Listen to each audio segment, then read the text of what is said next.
camión, como dije, era viejo. Temblaba bastante. El viaje no era del todo agradable. De hecho, me empezaba a marear. Comencé a cerrar mis ojos para que el mareo se pasara. Funcionó. Personas se subían y se bajaban en las diferentes paradas. La mayoría eran serios. No sé si me ignoraban o solo eran poco sociales. Cuando llegamos a Morelia se subió una ancianita. Se veía ya muy grande.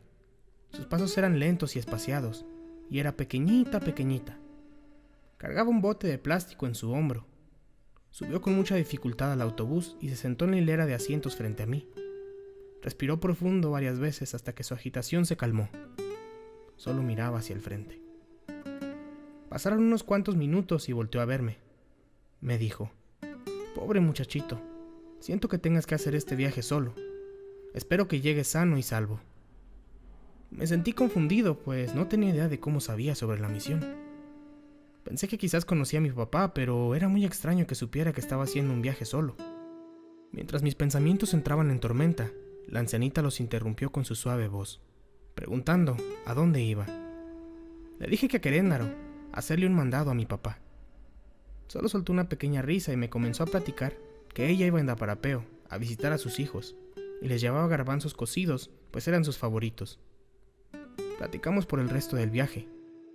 Fue agradable no tener que ir solo, y Daparapeo estaba a 15 minutos de Querétaro, por lo que la mayoría del viaje estuvo conmigo.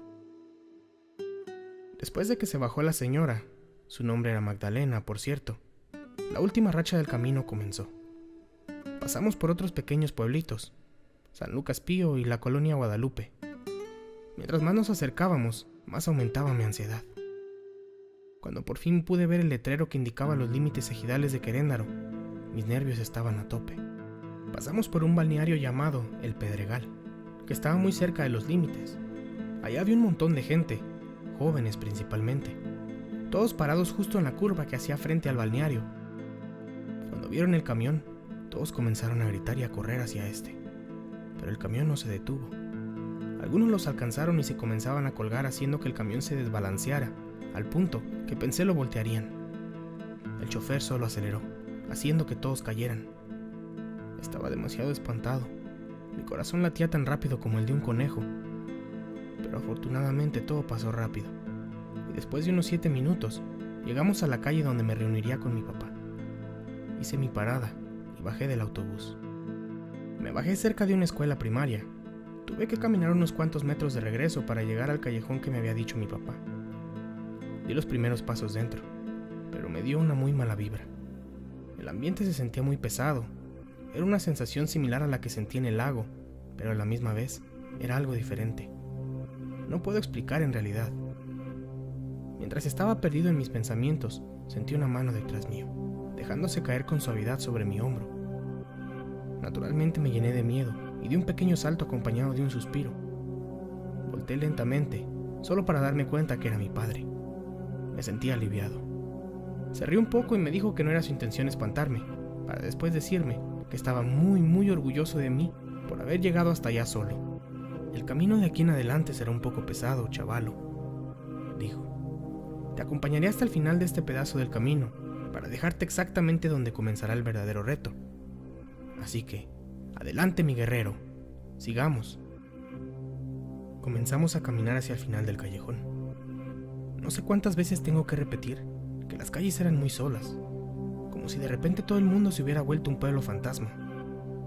Yo no conocía cómo era Querétaro, pero la soledad era tangible, una sensación interesante. Para mi sorpresa, al final del callejón, había una calle que volteaba a la derecha.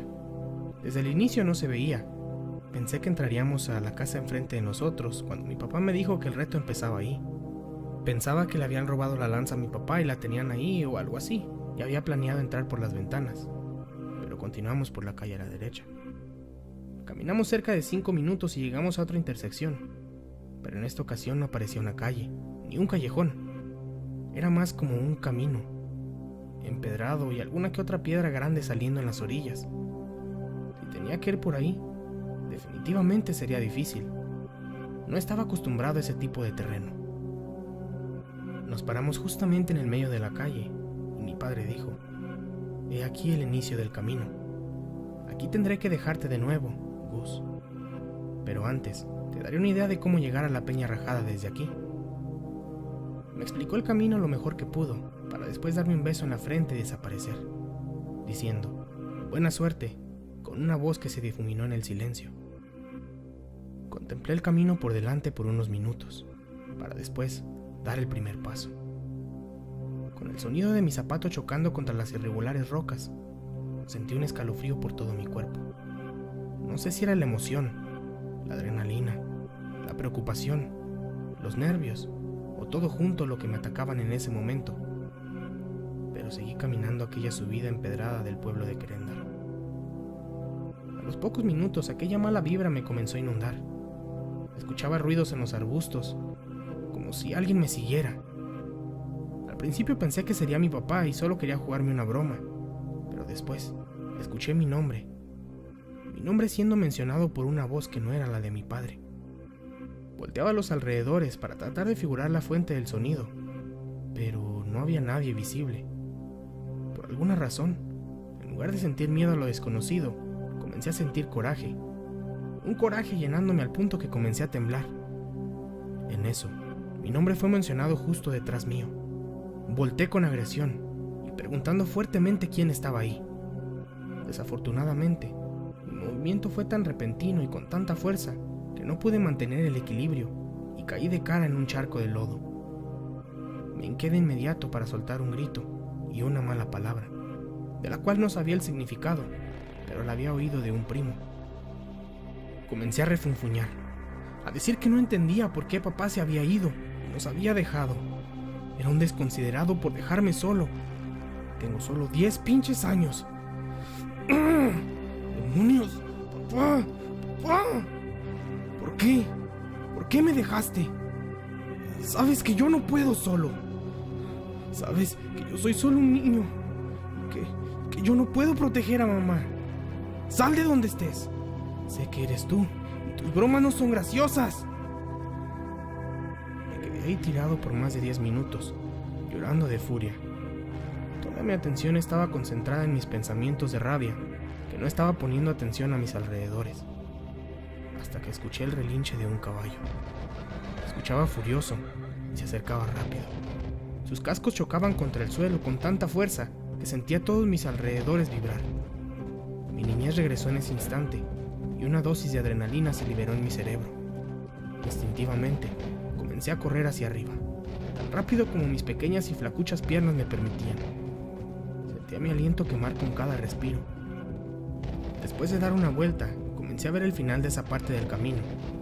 Trataba de no perder mi vista del frente, pero no podía evitar, al mismo tiempo, voltear hacia atrás de vez en cuando, pues las pisadas del caballo se oían cada vez más cerca. En realidad, pensaba que llevaba horas corriendo, pero solo fueron minutos. En un descuido, volteé para atrás por mucho tiempo. Cuando volteé para enfrente de nuevo, choqué con una persona. Caí al suelo. Confundido por el golpe, sacudí un poco la cabeza para después subir mi mirada y ver a un señor de mediana edad, usando un sombrero de paja y un zarape. Parecía un ranchero. Al verme sonrió macabramente y me preguntó si estaba perdido. Le contesté que no, pero él seguía insistiendo que a él le parecía lo contrario. Mi mochila estaba un poco abierta por la caída. Pudo mirar un poco dentro y me dijo: si me das tu manzana, yo te llevo a donde tienes que ir. Y aparte, te cuento la historia de por qué le apodan el arrastradero a esta calle. ¿Qué dices, niño?, me dijo. Lo pensé un poco, pero al final acepté.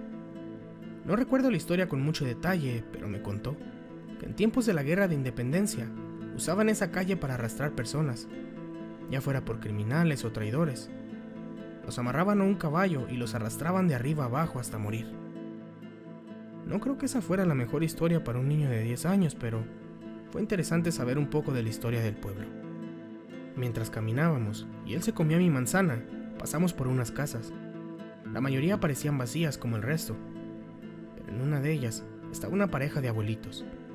El señor estaba sentado en un escalón, amarrando unos cascarones de cartón o algo similar. Parecía que formaba una piñata. Y la señora regaba su jardín. Los dos parecían felices. Los saludé desde lejos y me regresaron el saludo. Era bueno ver caras felices, algo raro desde que comencé el viaje. Aunque ese momento de felicidad se rompió, con el relinchar del caballo que nunca había visto. Solo oía sus tenebrosas pisadas. El señor ranchero volteó asustado y me dijo: «Lo siento, niño, ya no te puedo ayudar», para enseguida salir corriendo. Yo no entendí, pero la adrenalina y las ganas de huir me golpearon de nuevo. Casi involuntariamente comencé a correr. Esta vez corrí y corrí. Corrí sin parar, sin prestar atención al tiempo, al camino, a mi dirección. Solo corrí. Corrí hasta que tropecé. Caí sobre mis rodillas, en las filosas piedras del camino, aunque no sentí dolor. Levanté mi mirada como si fuera a ser la última vez que vería el cielo. Los cascos del caballo parecían acercarse cada vez más, retumbando en mis oídos. Pero sentí alivio al ver aquel peñasco partido. Había llegado a la peña rajada. Me levanté y corrí rápidamente en la dirección que mi padre mencionó estaba la cueva. La miré desde abajo y escalé tan rápido como pude. Entré. Justo en el centro, como mi padre dijo, estaba un pequeño hoyo, tapado con piedras pequeñitas. Tomé una piedra más grande y las golpeé para que todas cayeran. Gracias a Dios, la lanza estaba ahí. La lanza de chinapo y jade. Mi respiración se aceleraba. Los pasos del caballo se habían detenido. Pensé estar a salvo, pues era muy inocente. Mientras observaba la lanza, un señor entró a la cueva. Vestía como un soldado de la independencia. Era el jinete que me había estado persiguiendo. Imaginé lo peor. Pensé que me mataría, pero luego supuse que solo quería quitarme la lanza de mi papá. Me dije a mí mismo que no podía permitirlo. Todo lo que había pasado para obtenerla no sería en vano. La misma furia que sentí cuando caí en el lodo retomó mi cuerpo. Recordando a papá y su partida, recordando a mi madre llorando, salté con un grito sobre él y usando la lanza lo atravesé. No sé en dónde, pero lo atravesé. Lo apuñalé tantas veces como pude, con tanta furia que no podía parar. Dejó de moverse. Mi vista se nubló y caí al piso. Mientras estaba tirado, con la vista perdida, la silueta de mi padre entró en la cueva. Sin fuerzas, traté de levantar mi mano, pero antes de que mi boca pudiera decir la palabra papi, me desmayé.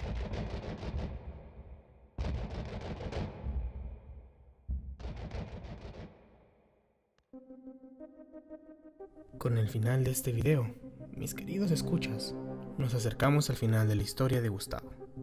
La última parte, haré todo lo posible para subirle el viernes 2 de noviembre, que es Día de Muertos en México. Espero que les haya gustado este nuevo video y puedan ayudarme dando like y compartiendo con sus amigos o familia que les pueda interesar.